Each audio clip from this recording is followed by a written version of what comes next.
우리는 호세아 13장, 14장의 말씀을 상고할 것입니다.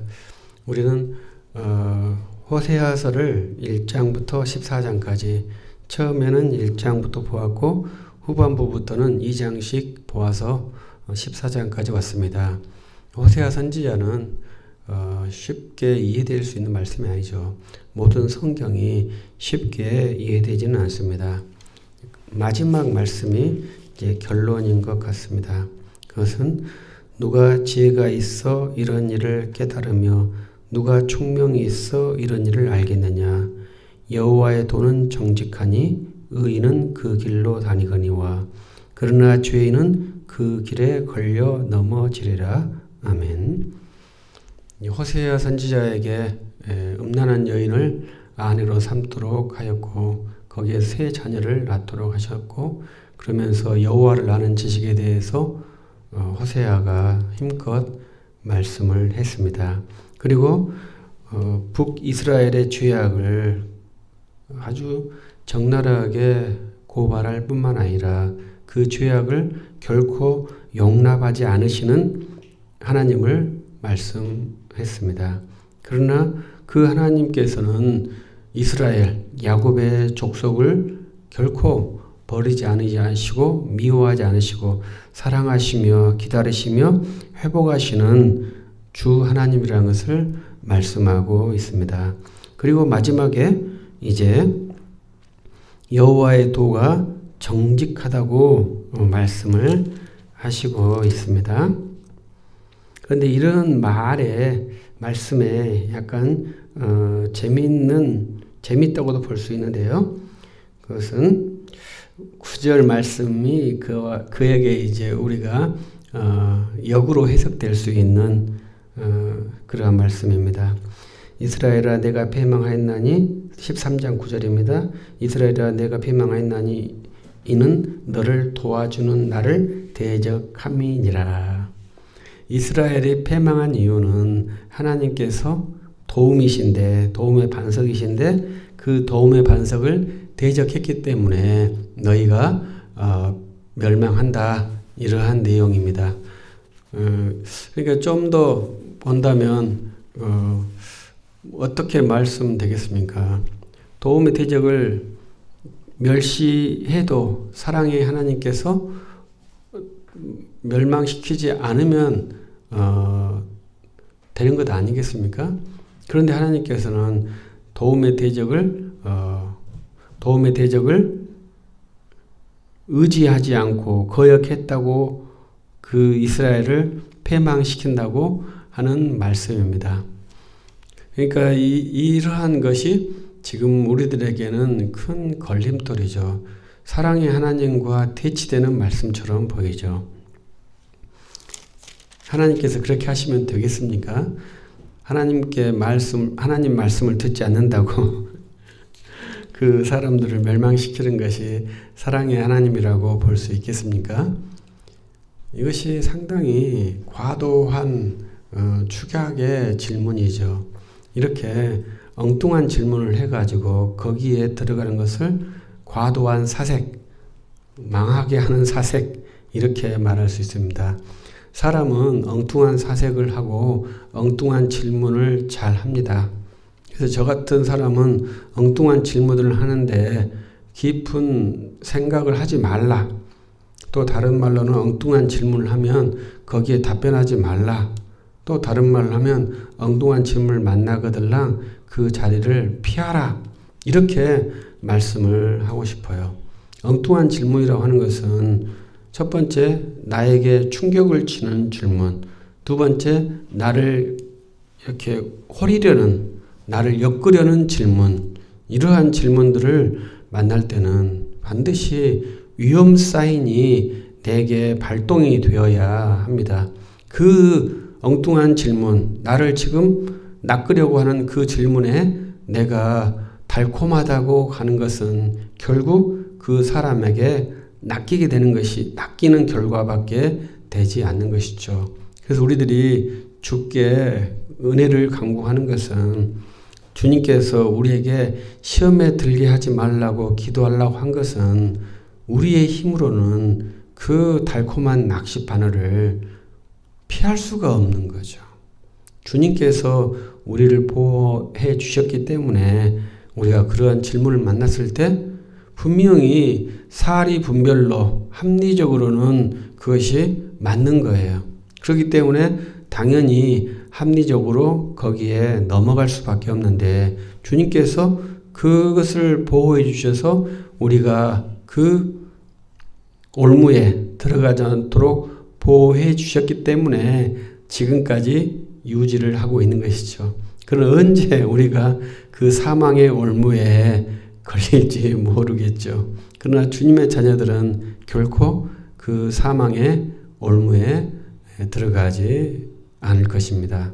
그것을 믿고 힘껏 주 예수를 믿는다면 염려할 바는 없죠. 그래서 하나님께서는 이스라엘의 도움이신데 이스라엘이 그 도움을 거역했다고 대적했다고 이스라엘을 지금 멸망시키겠다고 선언하고 계십니다.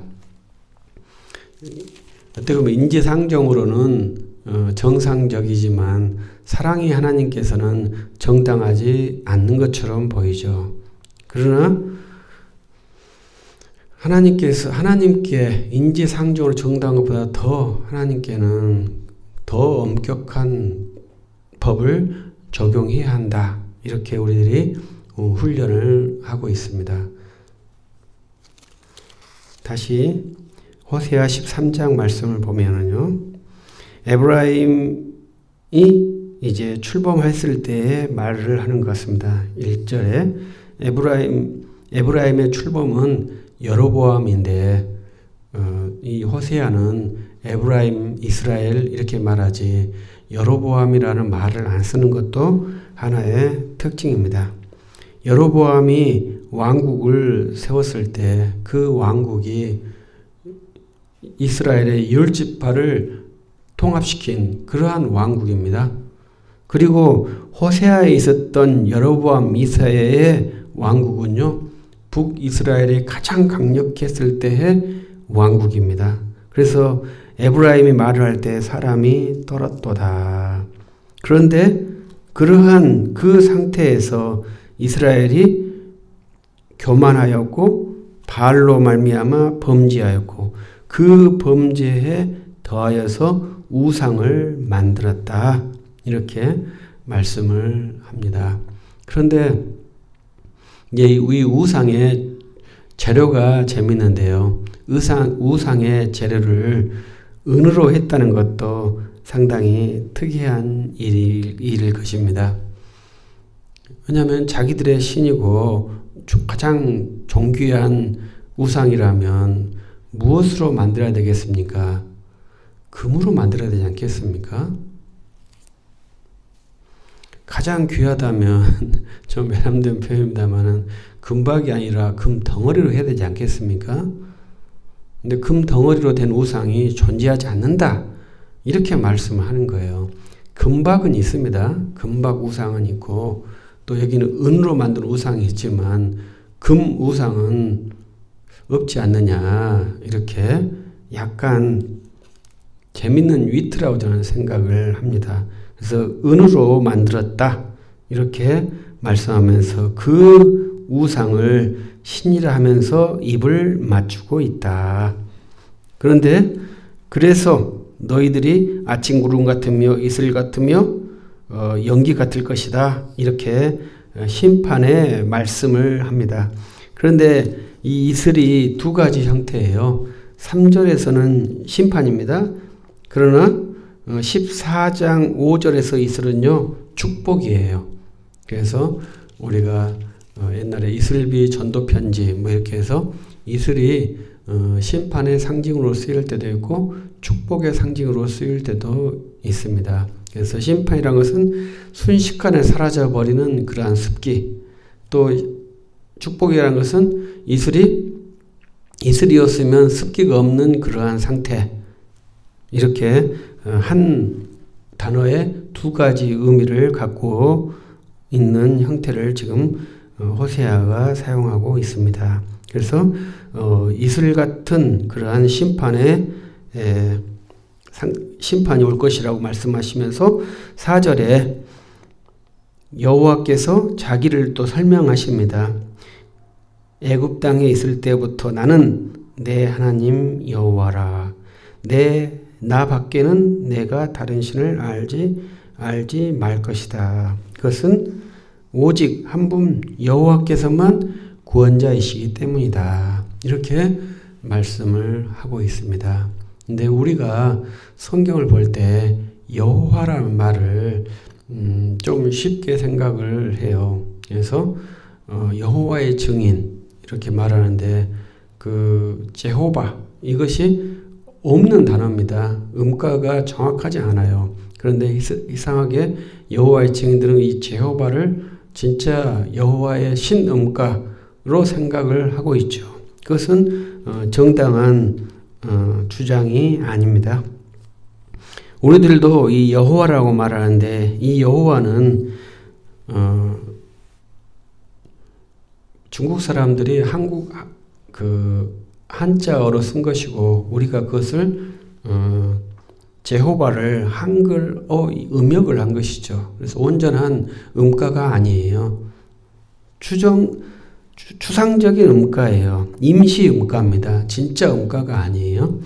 그렇기 때문에 우리가 이 구약 성경을 읽을 때 여호와라는 말을 읽을 때 약간 주의를 해야 되는 음가입니다. 그래서 그때 하나님께서 자신이 하나님이시면서 자기 이름을 여호와라고 말씀을 하셔요.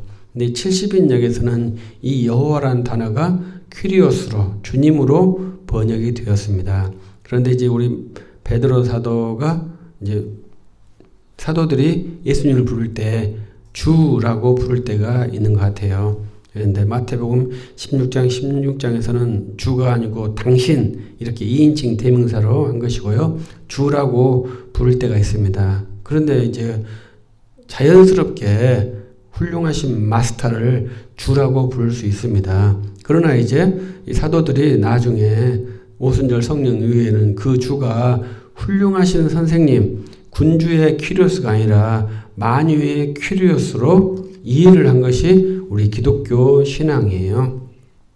그래서 여기에서 70인역에서는 퀴리오스라고 주님이라고 번역이 되어 있습니다.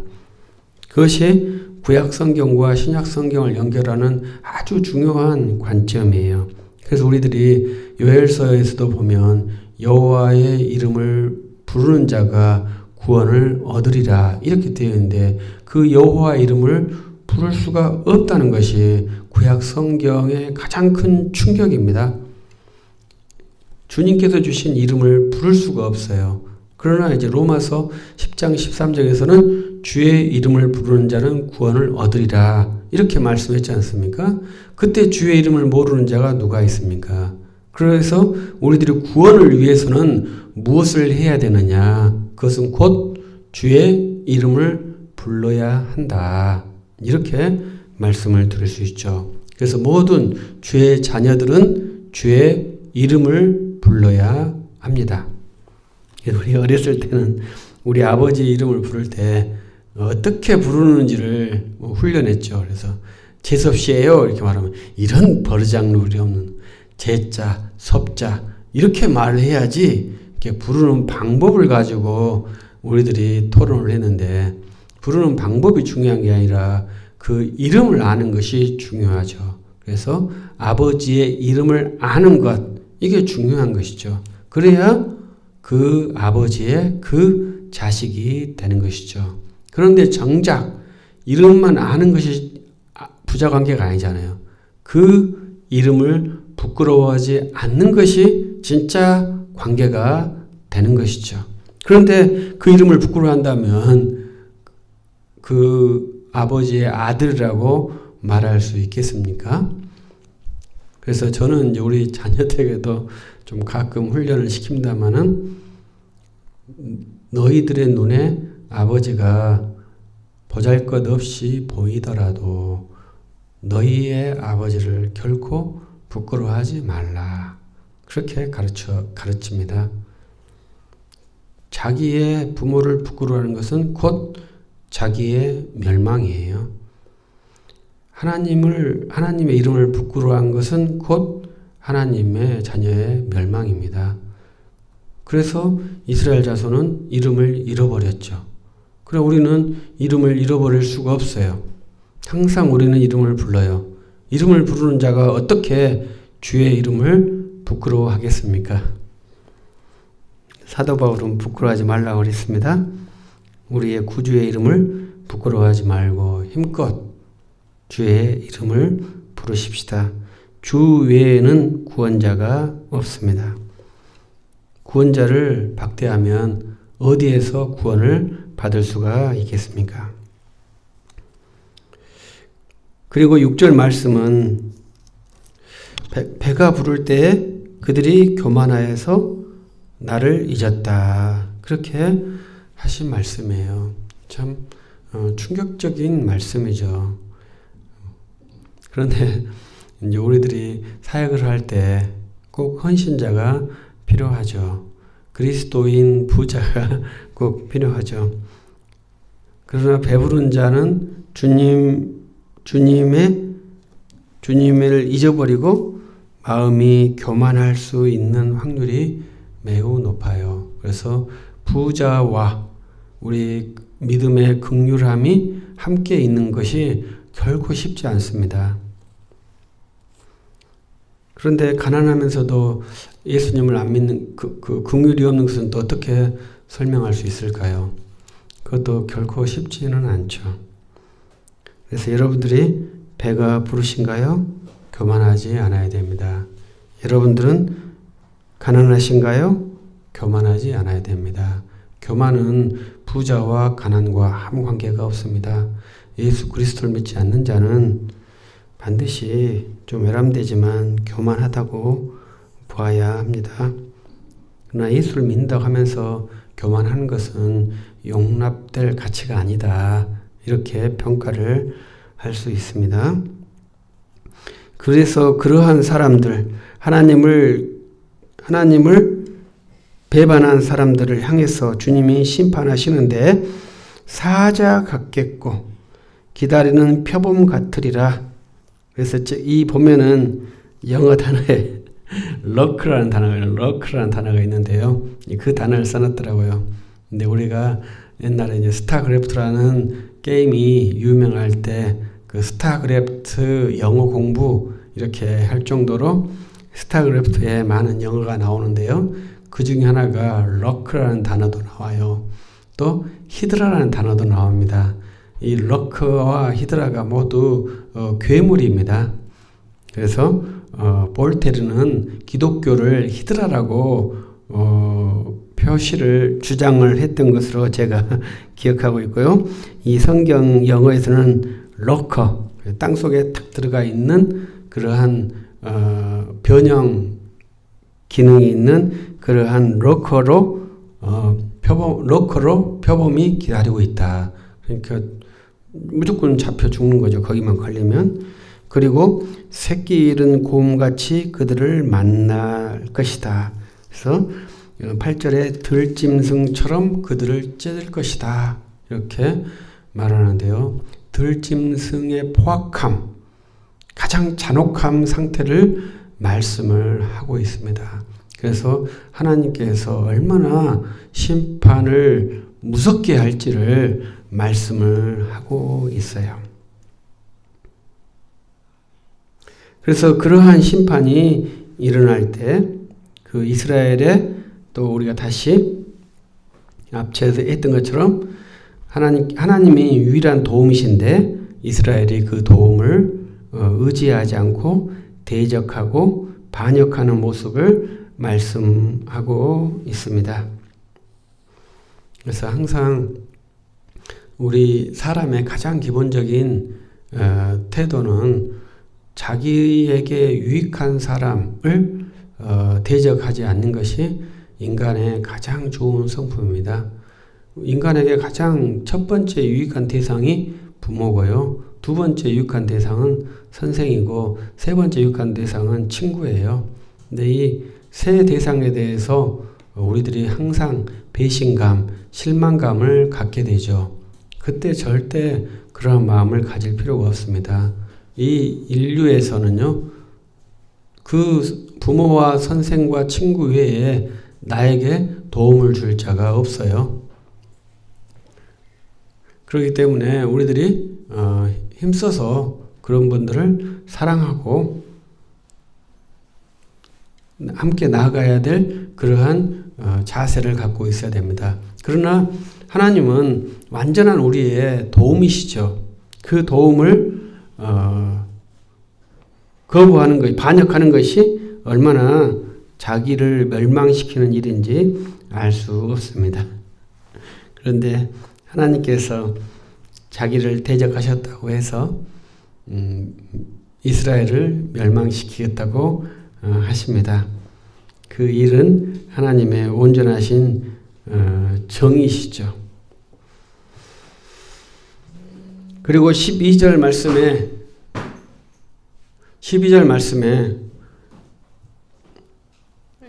에브라임의 불의가 봉합되었고 그 죄가 저장되었다, 이렇게 말씀을 하시고 있습니다.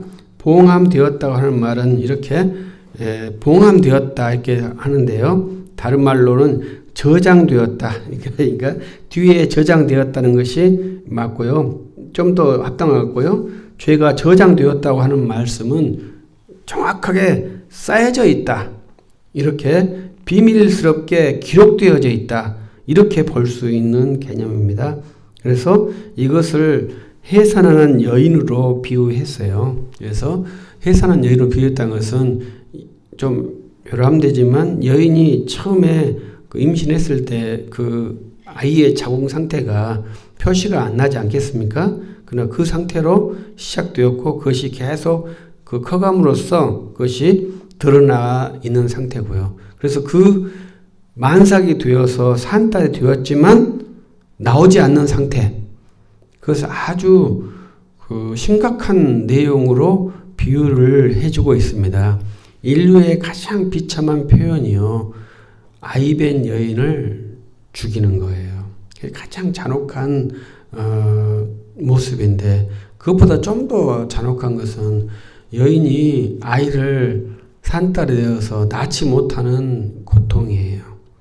그래서 그 고통에 결국은 둘 다 죽을 수 있고 엄마가 죽을 수 있고 아이만 살 수 있는 그런 아주 위험한 상태인데, 그 죄악의 상태를 지금 그렇게 묘사하고 있어요.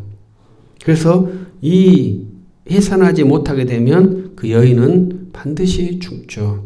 그렇게 에브라임이 심판을 당할 것이다, 그렇게 주님이 강력하게 선언하고 계십니다. 그래서 우리들이 여기에서 하나님께서 너무하시다 이렇게 이해하지 마시고, 이스라엘이 죄악이 너무 크다 이렇게 이해를 하는 것이 성경을 합당하게 푸는 것이죠. 그래서 항상 우리들은 책임을 하나님께로 유도시키는 것이 하와의 후손의 특징입니다. 그러나 의인은 책임을 결코 하나님께 이관시키지 않습니다. 그 책임을 자기에게로 돌이키는 것이 의인의 일이라고 볼 수 있겠습니다. 그리고 15절 말씀에 그 또 심판이 동풍으로 말씀하는데, 이 동풍은 아수르가 동쪽으로 해서 침략을 해올 것이다, 이러한 말도 됩니다만은 성경에서 동풍은 무서운 말씀이에요. 뜨거운 바람이에요. 모든 식물을 사르는 바람이에요. 그렇기 때문에 아주 심판의 실질적인 그러한 말씀이 동풍이에요. 그래서 사마리아, 이스라엘, 에브라임을 하나님께서 심판하시겠다, 그렇게 말씀을 하시는 겁니다. 그러나 14장 1절에는 다시 하나님께서 이스라엘에게 청구를 하시죠. 부르심을 하시죠. 이스라엘아, 내 하나님 여호와께로 돌아오라. 내가 불의함으로 말미암아 엎드러졌느니라. 그래서 이스라엘을 심판하시고 아주 무섭게 심판하시지만 그 이스라엘에게 기회를 주시는 하나님이시죠. 그래서 우리가 그 하나님을 우리가 믿고 있기 때문에 사도 바울은 너희들이 하나님의 긍휼하심을 멸시하지 말라고 하셔요. 구약과 신약이 다른 점이에요. 구약은 이렇게 하나님을 멸시하면 심판을 주셨는데 신약은 하나님을 멸시해도 심판을 주시지 않는다는 것이에요. 그래서 우리가 신약을 해석할 때 어떤 걸로 말미암아 하나님이 벌을 주셨다. 이러한 말을 우리는 매우 주의를 해야 되고 안 해도 되는 말이에요. 하나님께 죄악을 범해서 하나님께서 치셔서 죽었다. 이건 목사가 절대로 하면 안 되는 말이에요. 크리스찬도 그런 생각을 하면 안 돼요. 그러나 구약 시대는 그게 가능했어요. 그래서 우리가 신약 시대 때 복음의 어려움은 하나님의 믿는 자만 하나님의 긍휼하심을 가볍게 여기서는 안 돼요. 그러니까 우리가 죄를 지어도 하나님께서 우리를 안 죽이신다. 다치게 안 하신다. 해롭게 안 하신다. 가시적인 심판 안 하신다. 이렇게 말할 수 있다는 거예요. 그래서 우리가 어떤 다리가 분질러져서 11조 안에서 하나님께서 내 다리를 분질르셨는가? 이렇게 생각하는 것은 구약시대 방식이지 신약시대는 하나님께서 언제든지 자기 백성에게 모든 사람에게 끝까지 참으신다는 거예요. 아주 무서운 말씀이죠. 그래서 은혜로만 구원을 얻을 수 있지 어떤 현상으로서 구원을 얻을 수 있는 방편이 신약에는 없어요. 그렇기 때문에 믿는 자나 믿지 않는 자가 하나님께서 모든 죄에서 오래 참으심에 대해서 하나님을 함부로 말해서는 안 됩니다. 그러나 구약 성경에서는 심판하시고 돌아오라고 권면하고 계시죠. 그러나 예수 그리스도께서 성령을 보내신 이후로는 죄악을 범해도 하나님께서 심판하지 않으셔요. 정말로 무서운 말씀이죠. 믿는 자가 악인을 심판하지 않는 주님을 보면서 뭐라고 말하겠습니까? 우리는 저 악인을 심판해 주십시오. 이렇게 말하는 것이 아니라요. 주의 뜻이 이루어지이다. 그렇게 말을 합니다. 그리고 우리에게 부여된 임무를 수행하는 것입니다. 그것이 우리가 할 일이지 우리는 악인의 심판을 원하는 그러한 크리스찬이 아니에요. 주의 뜻이 이루어지는 것을 원하는데 주의 뜻이 악인을 심판하신 것이 아니래요. 지금 주님의 뜻은 주의 자녀들이 힘써서 주의 복음을 전파하는 것이 주님이 원하시는 것이에요. 그래서 주님이 원하시는 바를 주의 자녀들이 순종하는 것이죠.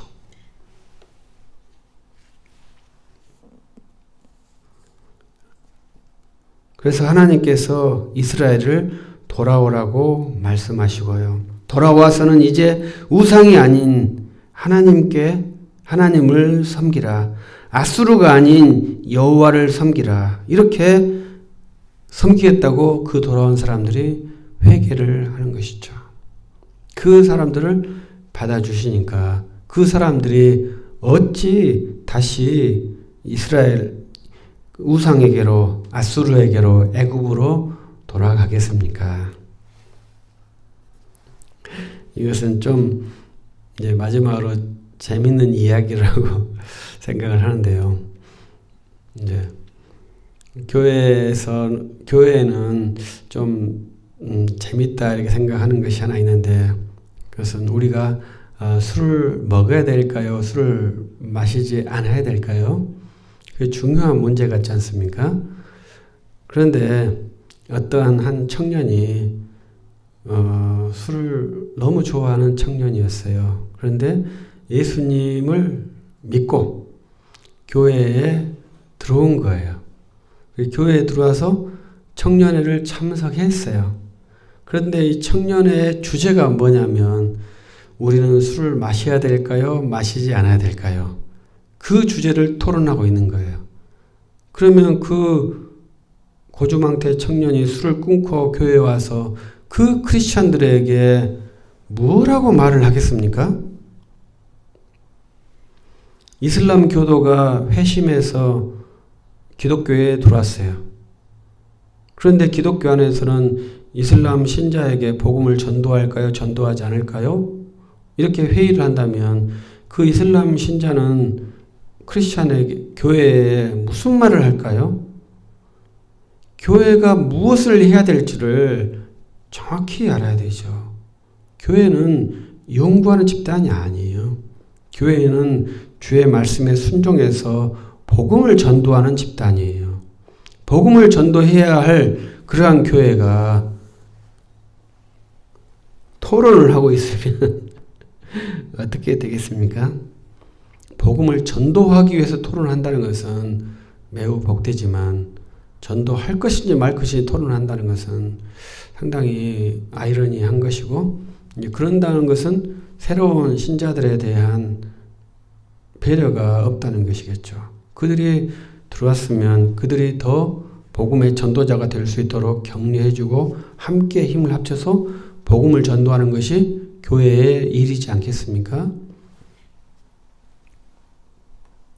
그래서 이 사마리아 사람들이 우상을 포기하고 또 아수르의 구원을 포기하고 여호와의 긍휼에 들어와서 다시 우리가 우상을 섬겨도 될까요? 안 될까요? 이 회의를 했겠습니까? 아수르로 가면 될까요? 안 될까요? 이 생각을 했겠습니까? 절대로 그 생각을 안 하는 것이죠. 그 말을 한다는 것 자체가 이율 배반적인 것이죠.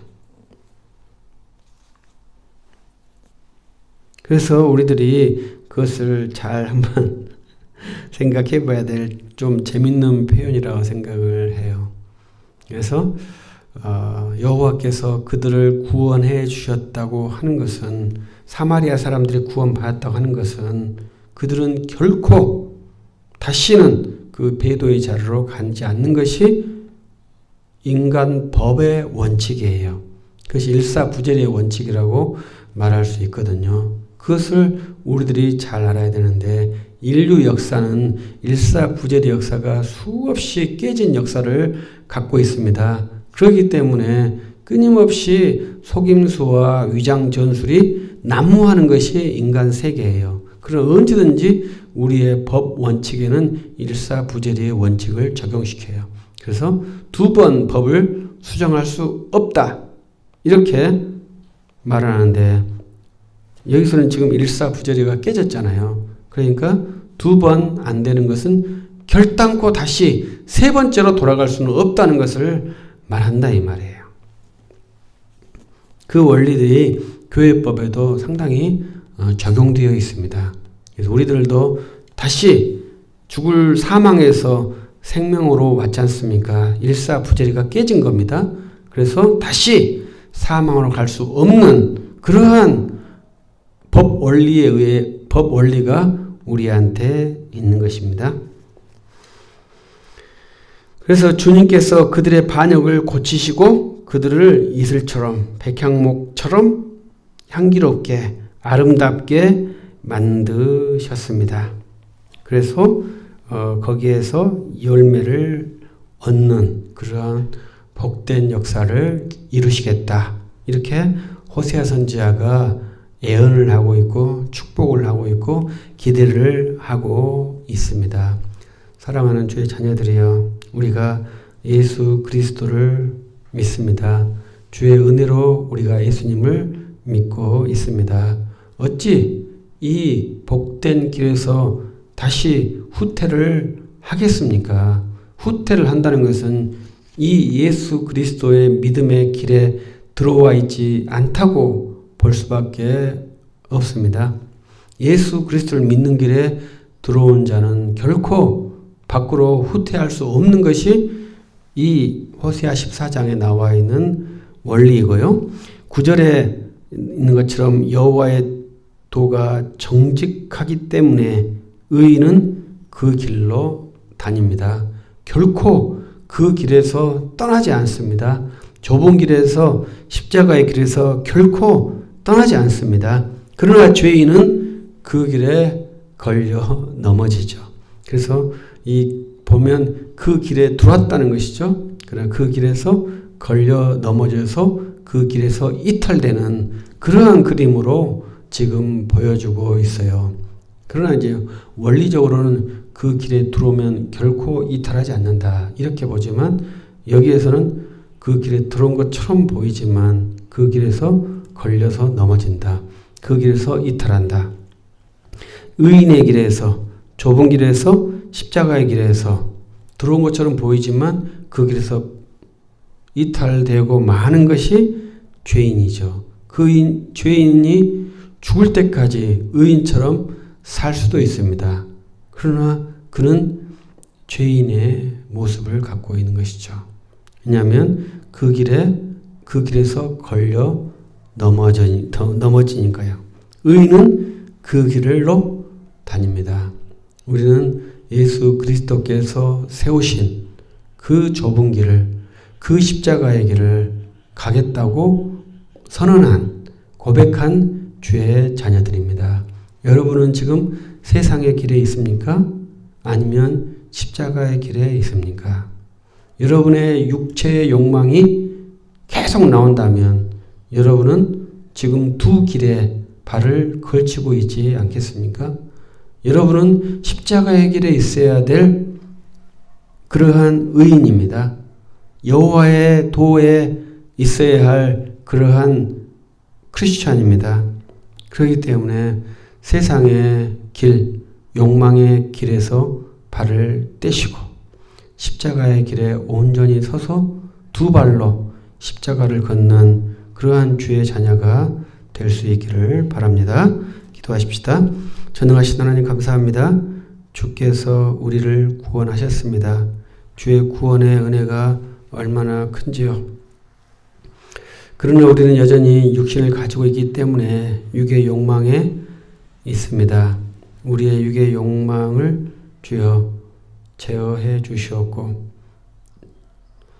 소멸시켜 주셔 온전한 주의 형상을 이룰 수 있도록 은혜를 더해 주옵소서.